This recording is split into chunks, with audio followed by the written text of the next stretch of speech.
अस्सलाम वालेकुम दोस्तों, ਤੁਸੀਂ ਵੇਖਦੇ ਪਿਓ ਪਾਕ ਪਤਰਕਾਸਟ। ਮੇਰਾ ਦੋਸਤ ਅਹਿਮਦ ਫਰਾਸ। ਦੋਸਤੋ ਸਭ ਤੋਂ ਪਹਿਲੇ ਰਿਕੁਐਸਟ ਹੈ ਪੇਜ ਨੂੰ ਫਾਲੋ ਕਰ ਲਓ ਤਾਂ ਕਿ ਸਾਡੀ ਹਰ ਆਉਣ ਵਾਲੀ ਵੀਡੀਓ ਮੇਰੇ ਭਰਾ ਵੀਰ ਵੇਖ ਸਕਣ। ਕਿਸੇ ਮੇਰੇ ਭਰਾ ਵੀਰ ਨੂੰ ਅੱਛੇ ਨਸਲ ਦਾ ਜਾਨਵਰ ਚਾਹੀਦਾ ਹੋਵੇ ਬਾਇਤਮਾਦ ਔਰ ਭਰੋਸੇ ਨਾਲ ਪਰਚੇਸ ਕਰ ਸਕਦਾ ਹੈ।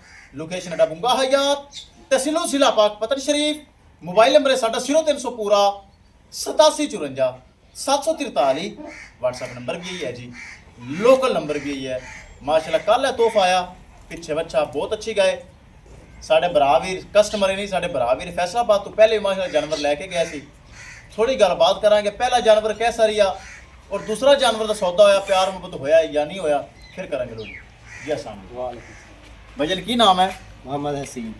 असीब भाई, पहले तुम जानवर लैके गए सी? जी बिल्कुल फिट रही है जानवर? बिल्कुल जी, बहुत बेहतरीन। जो कोई दसा कोई धोखा फ्रॉड खाना या कोई नहीं आया? माशाल्लाह बिल्कुल साफ निकला जानवर। साफ निकला। बिल्कुल।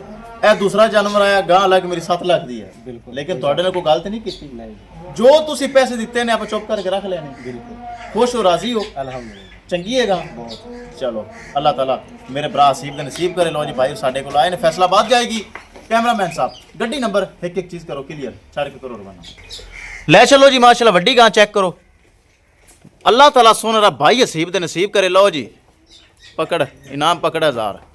लो जी जा रही जे, चलो जी। लो जी माशाल्लाह जा रही पिछे बच्चा।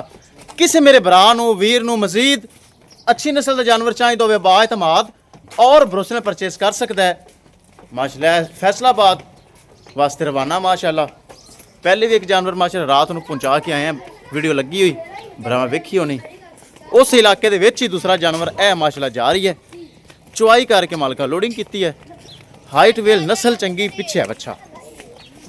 इस अलावा दोस्तों जानवर मौजूद हैं, किसी बराबर ਨੂੰ ਚਾਹੀਦਾ ਹੋਵੇ राबता कर सकता है। राबता नंबर 0300 पूरा 8754 743। व्हाट्सएप नंबर भी यही है जी, लोकल नंबर भी यही है। विखाइए गड्डी नंबर, एक एक चीज़ करिए क्लियर। गड्डी अपनी नाल लैके आए। लो जी कर दो लोड। लो जी अपनी गड्डी लैके नाल आए ने हसीब भाई। दुध वाली गां माशाल्लाह, क्वालिटियां वाली दुध वाली गां है। लो जी महफूज तरीके नाल गाई हो रही लोड। अल्लाह दे सुपुर्द, अल्लाह ताला सोना रब हसीब भाई दे चोना ने पीना नसीब च करे। साफ सुथरी गाय माशाल्लाह, चंगी दुध वाली गाय। किसी मेरे भरा वीर नूं मजीद जानवर चाहिए होवे राबता करके परचेस कर सकता है इंशाल्लाह। दोस्तों मिलांगे एक नई वीडियो के नाल। अपने फराज दोस्त ने इजाजत, अल्लाह निगहबान।